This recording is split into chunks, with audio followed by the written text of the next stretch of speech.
tree to watch me as I stood up to get a better look. Its hair was a rust color, like the color of dead pine needles. Its eyes were haunting, and it was completely silent. It was watching me while I was watching it. I sat back down and watched for about 6 minutes, and didn't even tell the person I was talking to on the phone. Then I went in the house and watched through the window to make sure it wasn't a trick of the shadows. The creature moved in front of the tree, staying hunched over, but watching me in the window. I watched for a few minutes and then went to the back of the house, and when I returned to the front, it was gone. While this was going on, my kids were in the front yard playing in the water, to the backyard via the dog door. However, upon reaching the dog door, the dogs both stopped suddenly, and the normally aggressive larger dog began to whine. The witness considered this very abnormal for this particular dog. So out of curiosity, the witness stepped outside to see what might be affecting her dogs in this manner. It was a bright sunny afternoon, and after scanning the area, the witness described something catching her eye. Upon returning her gaze to that location, she then saw an animal that she could only compare to an orangutan. The animal had departed.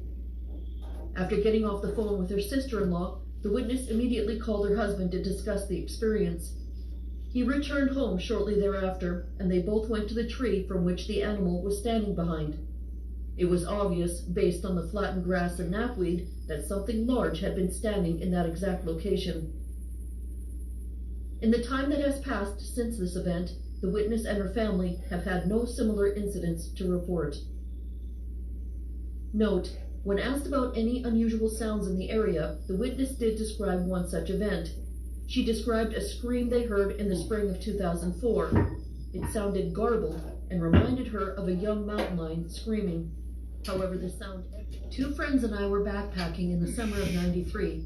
We were going to hike the Gallatin Divide that summer, one weekend at a time. We started south of Bozeman and planned to finish in Yellowstone later that summer.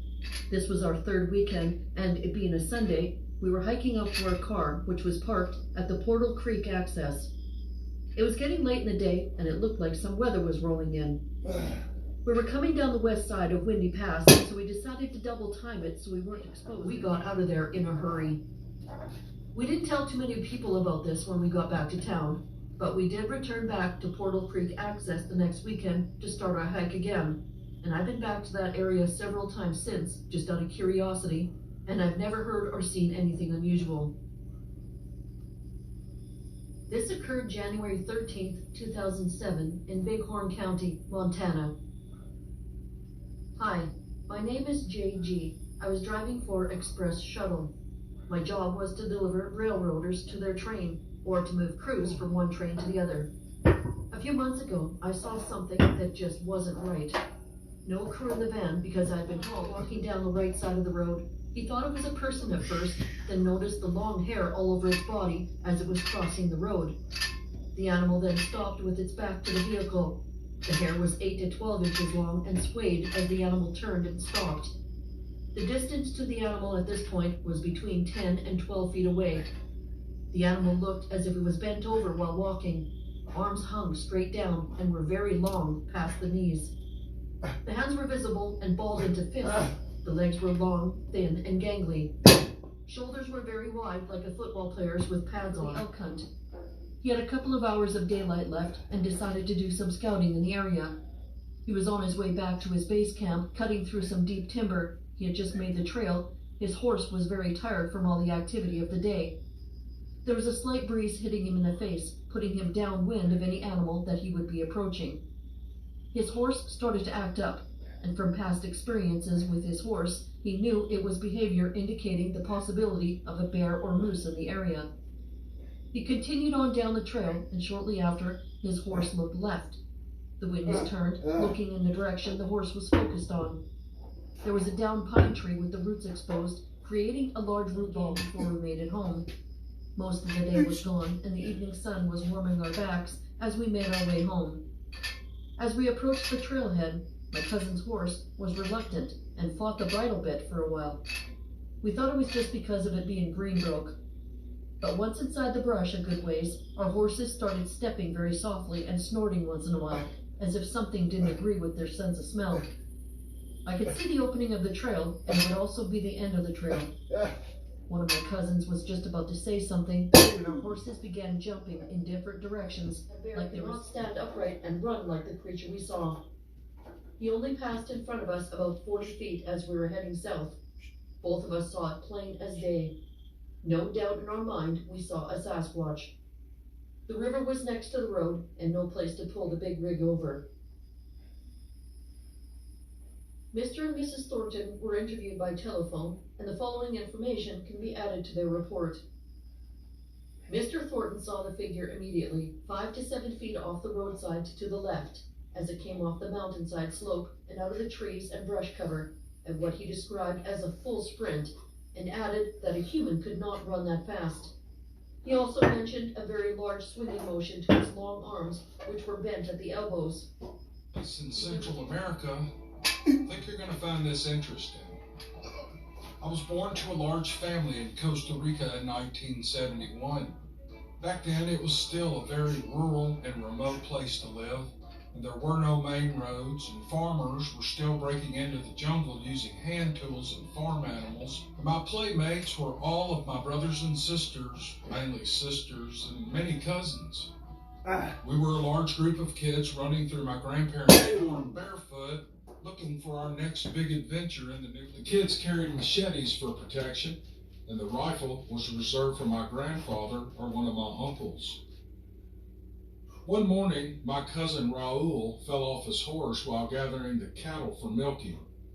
When it came time to deliver lunch to the men, he was in no shape to go. I was 10 then, almost old enough to join my older cousins in their chores, and already a brave horseman. It was my time to shine. I went and got my horse that was a gift from my father. It was an old, slow animal who had seen its best days as a workhorse long before I received it. But it was a safe choice for a kid. I would come to regret that later. My aunt jumping about. We continued on until Jose suddenly jolted back on his horse's harness and started looking around as if he was searching for something. Pepe looked back at me and put his finger to his mouth to signal silence. His eyes were wide with fear, and I began to panic. And then he burst into laughter, and I knew I was being pranked. I rolled my eyes and looked around to see what Jose was searching for. There they are, he cried as he jumped from his horse and tied it to a bush. A deafening roar reverberated through the rainforest as we pushed our horses onward. I saw one of my cousins pass us in a split second, and at one point I gouged Jose so deeply with my nails that he wore the imprint for several days. I guess I was in survival mode. We burst through the tree line. We were in the open pasture again. We pulled up to Pepe and Carlos, who had made it out safely, and they were waiting for us. We were all terrified. Jose kicked his horse back into full gallop, and the others followed. We didn't stop until we reached a nearby creek where we stopped for a drink of water. My horse, I was crying. What should I do? I couldn't stop crying at the thought of Bayou being eaten by that thing. I began to tell my grandpa Fernando what had happened, and he repeated the same story without missing a detail. For the next few days, the men didn't return to the jungle. Instead, they worked around the farm doing other stuff. And not long after that, my parents separated, and my mother took me and two of my cousins to live in Ciudad Quesada, or Quesada City, if you will. It was some years later when Mom told us the truth. Carlos had not lost their minds yet, but they're getting close. They walk a tightrope between rabbit hole fiction and true skepticism. The third group are the so-called skeptics. They hide behind the moniker skeptic with a religious zeal because they mistakenly think the term connotes a scientific mindset when applied to them. In other words, it is an ego thing with them. In reality, their mindset is far removed from the meaning of skeptic in the context of academia. These are people who use the term blob squatch. They are grammar and pronunciation Nazis and repeatedly degrade and make fun of others. In short, they are emotionally defective. And they remind me a lot, it's all the years of inbreeding. Essentially, they are a bunch of homeless, hairy deviants. So as far as I'm concerned, Sasquatch hunting season is open year-round, 24/7. Even if the fringe theories are true, the Nephilim, aliens, etc., then they are not of our natural world, and therefore they need to be eradicated. In other words, they are an invasive species. Only a sick, godless communist wants to preserve such things. Finally, I should note that all the groups mentioned above in the community hate each other. Further, all the subsets. What's going on, man? If you remember correctly, yesterday around this time, maybe a little later, maybe a little earlier, give or take a few minutes here and there, I told you I was like, hey, I'll see you tomorrow, do some shoulders. Told you, didn't I? Huh? We did it, didn't we? Yeah. Okay, man, that's Friday's little shoulder work. Pretty straightforward, pretty simple,